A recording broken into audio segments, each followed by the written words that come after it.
kembali lagi bersama saya Johan di Jurnal Trading ID. Jadi pada kesempatan video kali ini kita akan membahas kembali ya untuk update dari pergerakan XAUUSD dan juga DXY ya. Terutama kita akan bahas juga mengenai pergerakan untuk news hari ini ya. Jadi kalau kita lihat untuk pertama-tama kita lihat dulu di news hari ini tuh tidak ada yang signifikan. Ya cuma kalau saya lihat di sini ya di bagian USD ya, sini ada Michigan Consumer Sentiment. Nah kalau di investing sendiri ini dia bintang 2, artinya dia bukan masuk kategori high risk gitu. Tapi yang perlu kalian perhatikan kalau misalkan beberapa aplikasi trading ya atau aplikasi news ya seperti FXbook salah satu contohnya, ini masuk ke dalam kategori high risk ya di jam 9 malam nanti gitu. Nah kalau kita lihat dari Michigan sendiri pun sebenarnya kurang bagus untuk si DXY karena dari 69.5 turun ke 69.1. Nah ini seharusnya memang minus untuk DXY gitu. Nah cuma kalau kita lihat yang kemarin ya, untuk news yang kemarin itu ya, yang yesterday ini kalau dari euro sendiri ya, ini dia bagus ya, dia naikin suku bunganya dari 4.25 ya persen ke 4.50 ya, artinya dia naik 0.25 BPS atau dia naik 25 BPS ya, basis point gitu. Ini cukup bagus untuk euro. Cuma kalau kita lihat kan memang euro itu turun ya, jadi euro itu turun karena hasil dari si DXY ini ternyata cukup bagus gitu. Hasil dari si news DXY ini cukup bagus.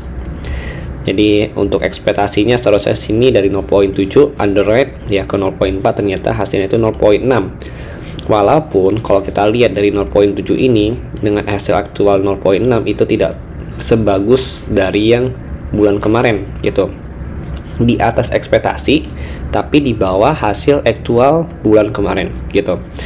Kemudian kalau untuk yang initial jobless claims ya, kalau kita lihat di sini, kalau kita perhatikan ya, untuk jobless claim ini dari 217 diklaim ke 220 gitu. Jadi sebenarnya kalau kita perhatikan ya memang meningkat ya daripada bulan kemarin ya, tapi masih di bawah ekspektasi pasar, di mana ekspektasi pasar itu adalah 225, ini 220, jadinya better than expect ya. Sebenarnya kalau kita perhatikan secara nggak langsung ini kurang bagus ya, dan karena kan 217 ya aktualnya, sedangkan aktual yang kemarin ya, bulan kemarin itu 217. Nah aktual yang bulan ini itu adalah 220 gitu. Jadi memang sebenarnya ini meningkat ya untuk si jobless claim-nya secara nggak langsung datanya. Nah untuk PPI ini bagus, PPI nya dari 0.4 naik ke 0.7 ya, ini cukup bagus, cukup oke. Retail sales-nya juga kalau kita lihat penjualan sales-nya diekspektasikan menurun ya, 0.5 diekspektasikan turun ke 0.2, ternyata lebih bagus ke 0.6 gitu. Jadi memang cukup mix untuk data dari si USD ini sendiri. Tapi overall kalau kita lihat dari PPI juga ini ya memang memberikan damage ya atau dampak yang cukup bagus untuk DXY ini sendiri gitu. Walaupun untuk jobless claim sama core retail sales ini kurang memuaskan. Oke, jadi kita lihat dulu ya. Kalau kita perhatikan untuk si USD ada Michigan ya, kemudian ini sebenarnya sempat mau saya bahas ya. Untuk pergerakan USD ini cukup menarik karena memang candle weekly ini belum ada koreksi sama sekali.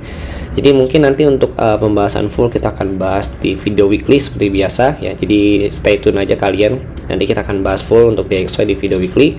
Kalau untuk video hari ini kita singkat aja ya, singkat padat jelas dan berbobot ya, seperti video kemarin ya. Jadi kalau video kemarin kalian ada perhatikan ya, kalau kalian ada dapat buy sini, saya ucapkan selamat karena saya juga ada dapat buy di area sini ya. Dan ini adalah area yang sudah kita bahas juga beberapa kali di beberapa video update terakhir ini gitu.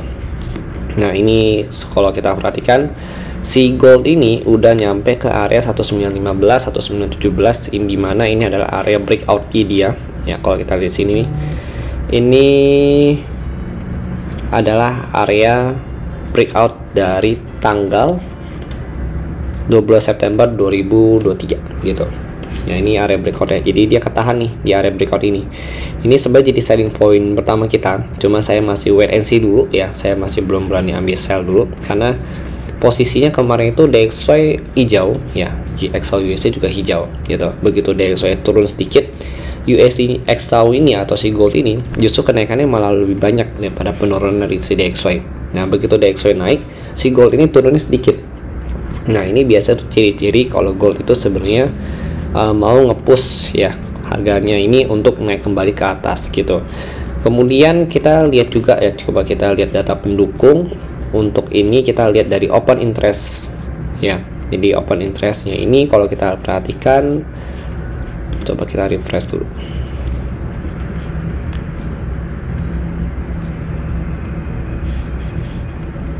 Oke, ini open interest untuk yang tanggal 13 ya September, ini yang kemarin.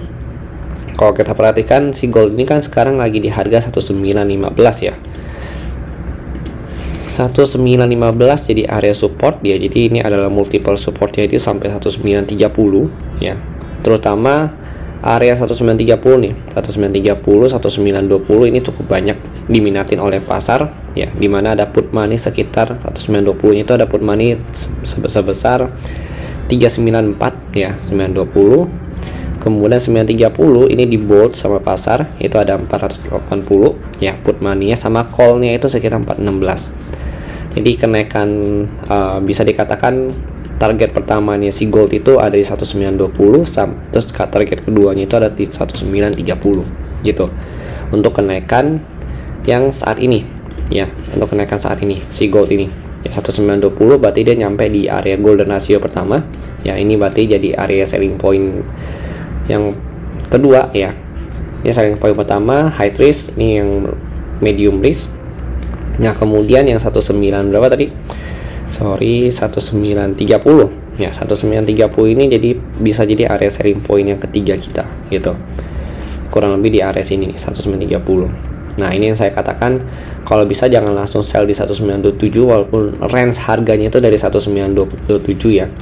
Tapi usahakan kalau bisa kalian ambil itu di atas dikit gitu, 1928 ya atau 1929 supaya bisa kejar si 1930 ini.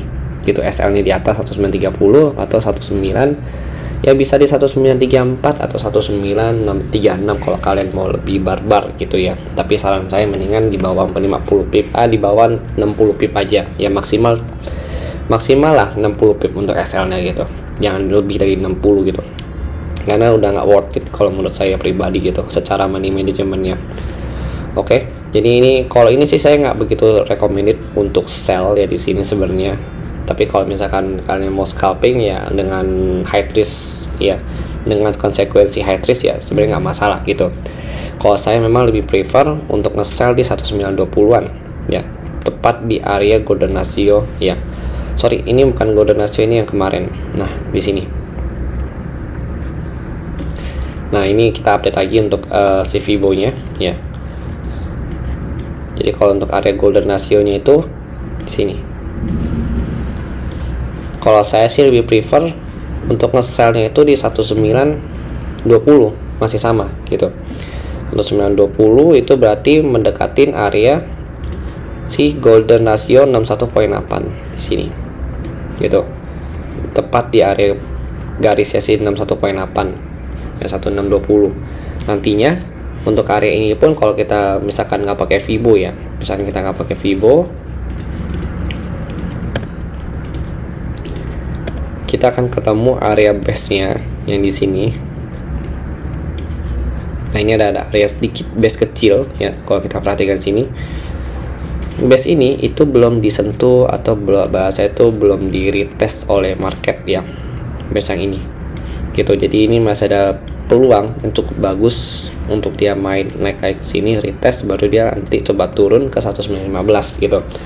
Jadi kan lumayan nih dari 1919 ya kan, 1920 SL di 1924 atau di 1925 di atas bagian ini SL nya, dengan target di 1915 atau 1916 ya, dan lowest targetnya itu kita balik lagi ke sini ke atas 1911 atau 1913 gitu ya. Itu ya, itu skenario kita sih gitu. Nanti kalau untuk selling point ketiga baru yang di sini gitu, di 1929 atau 1930 itu baru saya coba ambil sell. Tapi kalau 1927 seperti saya belum mau ambil gitu, karena nanggung harganya, dia kayak ngegantung gitu loh. Kita mau kasih SL-nya juga agak nawar atau agak maksa gitu, terlalu jauh. Jadi saya nggak mau. Paling saya nanti nego-negonya itu di 1928.5 ya, atau 1929 itu paling best deal untuk saya pribadi gitu. Kalau untuk di 1915 ini bukan menjadi area best deal saya sebenarnya ya.